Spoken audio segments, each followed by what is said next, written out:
So, there is a trend on social media among people who have left Divine Nine organizations, and that is them denouncing those organizations. It does beg the question, or at least a couple of questions. One question is, what happened? It's episode Gamma of Ethocast. Welcome to Ethocast, a podcast about sound leadership practices to boost life in college fraternities and sororities. I'm Eddie Francis, presenter of Followership to Leadership and the Black Greek Success Program. Presentations designed to help Greeks become more effective leaders. On Ethocast, I'll share lessons learned from my college days, my career journey, and leadership research. Ethocast is a 4-hour edification limited series and presented by Edify Ventures. This is Ethocast, leadership to the letter. Thank you so much for joining me on Ethocast. My name is Eddie Francis. I am so pleased that you decided to hang out with me, and I hope that you hang out with me all the way through. So I was in college 30 plus years ago, and one day, one of my friends, who was a member of one of the, at the time, known as the Great Eight sororities, comes to a group of us and says, y'all will not believe what happened. So-and-so then decided that she no longer wants to be a member of her sorority. And we're sitting there going, wait, what? And this was somebody who looked really dedicated.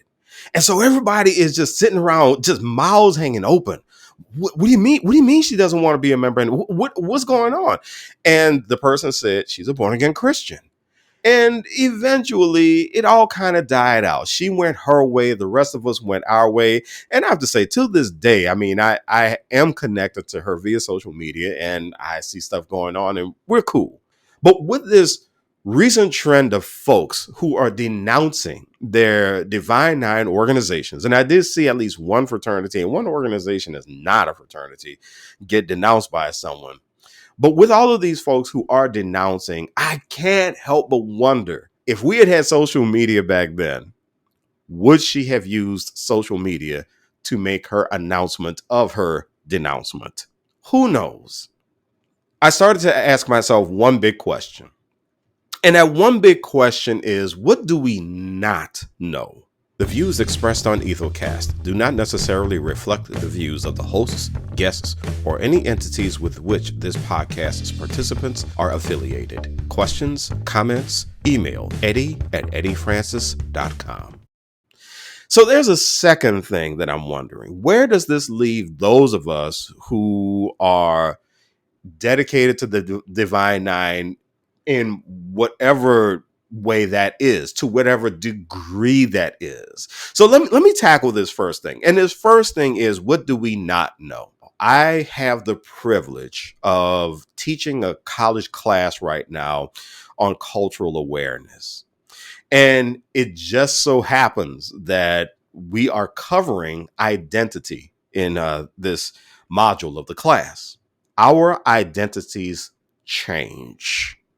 And let's just first of all define identity. Identity is how we perceive ourselves and how others perceive us as well. So it's not an either or, it is a both and, because both of those things affect us. It affects the kinds of decisions that we make. It affects how we communicate with other people.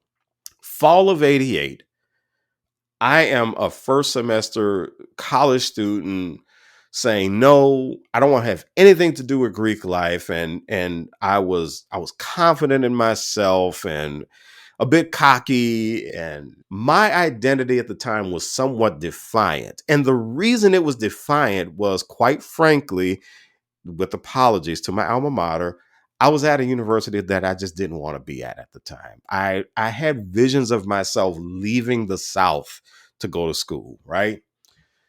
And then the second semester rolls around and I have this great opportunity to become a member of Alpha.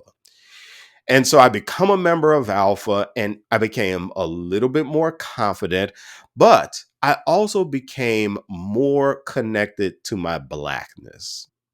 And so the identity shift with me really was instantaneous. And then it shifted again. It shifted again when I unfortunately decided to prioritize my fraternity life over my school life. And so the identity becomes a little bit more chaotic, right? And then it shifts again when I get into my career. It shifts again as I get deeper into my career. So you get the point here. Identities shift. One of the things that we search for constantly is we search for meaning.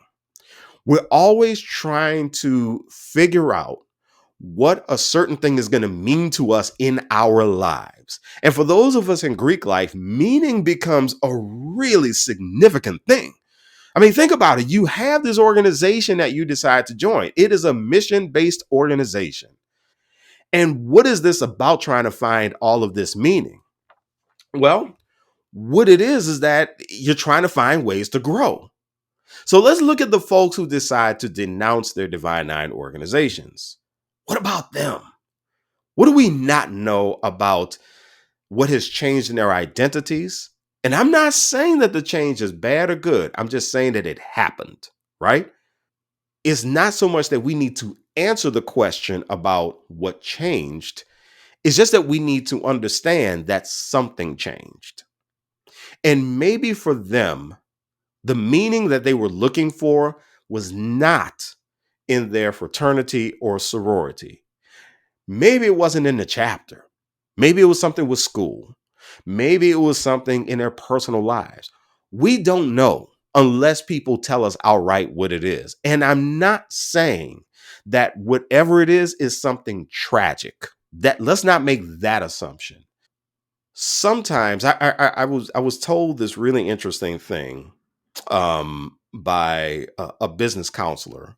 I went to go see this business counselor when I started my company, Edify Ventures. And he said, listen, if you're going to do this business thing, you got to realize something. You have to figure out whether or not there is a push or a pull with this business.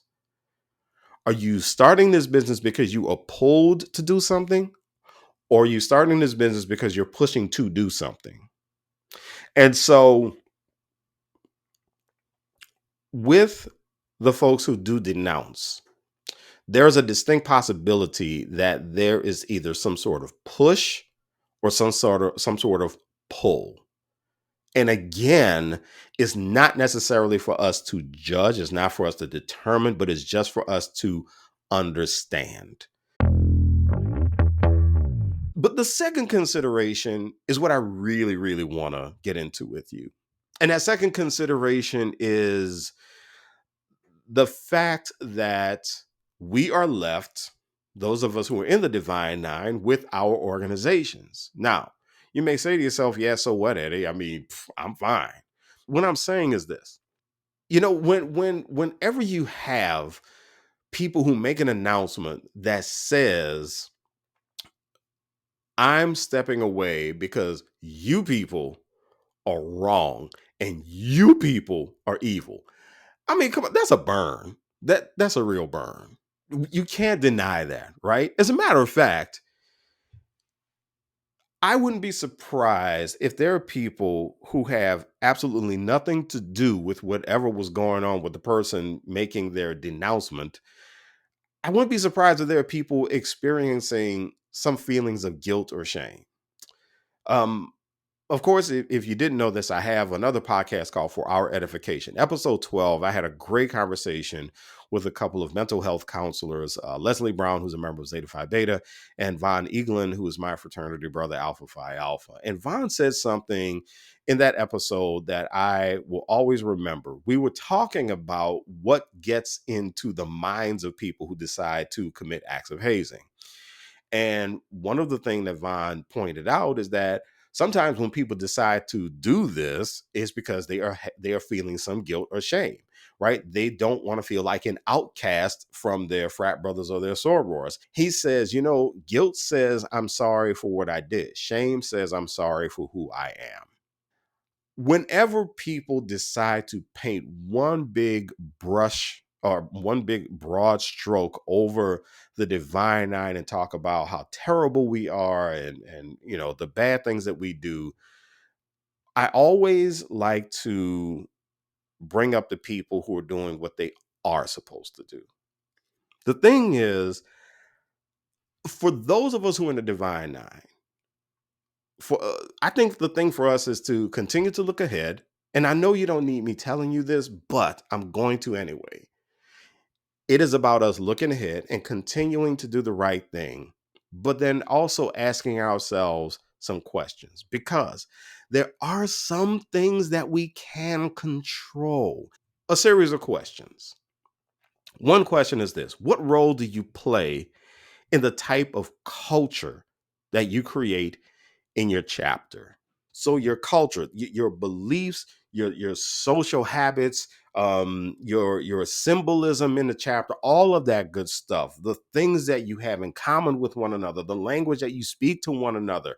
How does the culture of your chapter welcome people? And how does the culture of your chapter send people off, even when things are negative? I say this when, one of the things that I talk about in my daily life is this thing called employer branding, right? And a big part of that is taking a look at the kinds of experiences that employees have with their businesses. And one of the things that I tell folks all the time is that even if someone gets laid off or gets fired from your company, at least at least try to send them off thinking to themselves, you know what, it didn't work out, but if I had a chance to work for this company again, I would work for them again all over and I would do better. Another question: how do you engage members who seem alienated or passive? All right, let me park right there really quickly. I talk about followership in my presentations, followership to leadership in the Black Greek Success Program. And the reason I talk about it is you don't need a title to be a leader. And followership is a great path to leadership. So here's what followership is. Followership is the way you, as a member of your chapter, for example, interact with the leaders of your chapter. And the way you interact often determines how effective the leadership is, right? And so when we take a look at followership, there is this model that suggests there are 5 types of followers. One type of follower is exemplary. This person is high in critical thinking and also high in involvement. Another type is the conformist, who is high in engagement, not so high in critical thinking. You have a pragmatist who is a little bit of everything when it comes to followers, but these other two are the ones I want you to think about. And one type is the passive follower. The passive follower is someone who is not high in critical thinking and not high in involvement, low on both ends. And why that is, you might have to find out. Because since they're not involved, and since they're not necessarily thinking about everything that's happening, these are the people probably sitting in the back of the room at the chapter meeting, and they just, they're just there. They're like a bump on a pickle. They're not really doing anything, but nobody's asking them anything either. Nobody's engaging them. The other type of follower is the alienated follower. And this is probably, of those two, a bit more dangerous, because this person is low in involvement, but very high, or I should say high in critical thinking. This is your peanut gallery, most likely. These are the people who don't necessarily like to get involved with stuff. They have a pretty cynical attitude about committee work. They have a cynical attitude about being involved, but they are forever in the back of the room making smart cracks about any and everything going on. They just cannot stop with the jokes. And of course, there are all kinds of sounds coming from the back, all kinds of sighs, all kinds of everything coming from these folks. And that's because they feel pushed away for whatever reason. It could be something that the chapter did. It could be something that a leader did. It could be something that they are reacting to that didn't necessarily happen to them, but something pushed them away. And so the question to ask yourself is that when you see people in your chapter falling back, they are being passive or alienated. What are you doing to engage them, if anything at all? Also, as long as we're talking about it, how do your assumptions impact others? I heard the story of somebody who was not necessarily engaged in what was going on in their chapter, but they were doing fine with school. They were doing fine with everything else, I mean, people looked at him on social media and everything seemed to be fine. And that became the commentary. The commentary became, oh, they on social media, they look happy. It looks like they're having a good time. Everything's fine. I don't know why they're not hanging out with us. Well, you're not asking them either. You're assuming that everything is fine. Now, everything may be fine in their personal lives. Everything may be fine with school, but it's not fine with the chapter. And that's the thing you got to get to the bottom of. Don't assume that just because everything looks fine, everything is fine. So how do your assumptions impact others? Another question, how do you make folks feel when they make mistakes? Woo, boy, this is a big one for me. I make a lot of mistakes, man. You know what I just found out? I'm 50-some years old. I just found out I got ADHD. All these damn years, I had no idea why I have been all over the place. No, I got ADHD. I'll be doggone. So I've made a lot of mistakes. I've made a lot of mistakes in college. I made a lot of mistakes in my career, right? And one of the things that I have hated about making mistakes is how people a lot of times have made me feel about making mistakes. I've had people who've made me feel like a straight up idiot for making mistakes. I've had people ask me, why do you make so many mistakes? I don't know the answer to that. I have no idea, right? And in Greek life, especially in the Divine Nine, we can be so freaking unforgiving. We see people make mistakes and we make them feel like hot garbage. And then we start wondering why they're alienated or passive. So I need to wrap this up because there's some suggestions I got here. You know, I had some suggestions. But these are suggestions to really make you a better leader tomorrow than you are today. Not saying that you are bad right now. You could be great right now. Let's talk about excellent tomorrow. You could be excellent today. Let's talk about super excellent tomorrow. And here is what I got for you. First things first, and this is very practical. When you are looking at people who want to be members of your fraternity or sorority, please get to know your prospects and get to know them well. I promise you that the more you learn, the more you will understand how they will fit into the chapter and whether or not they're a good fit for the chapter. Also, play above the fray. You don't need to spend too much time on petty lane. Look, you know, if you spend a couple of hours on petty lane, that's fine, but you can't live on petty lane. And then be resilient. And the reason that I say resilience is something that matters is when people are taking a look at you and they see that you were able to bounce back from any and everything, then that sends a positive signal to them and it gives them more confidence in you. And if they have confidence in you, they have confidence in the direction that you can take your chapter. Okay, here's the last thing. The last point I will make as far as developing yourself as a great leader, developing the people in your chapter as great leaders is be self-aware. Mind your language, mind the way you communicate with people. Have a positive mental attitude. And I say this all the time. I say that having a positive mental attitude is a team sport, right? Success is a team sport. There are going to be times that you're going to be down. Will your frat or your soror be there to be positive when you're feeling negative? Because people have got to take over, right? If there's anything that we're learning with these denouncements is that you cannot control other people's decisions. However, you can control the way you react. Listen, a lot of our mothers told us, my mama never told me this, I'm not gonna lie, but a lot of our mamas have told us if you don't have anything nice to say, don't say anything at all. It is worth practicing. I do my level best to practice that as much as possible, and I've gotten so much better with it with age.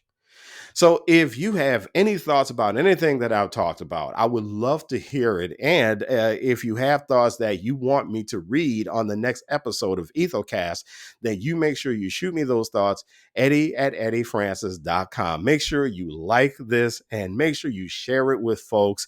And make sure you do send me your comments because I would absolutely love to hear them.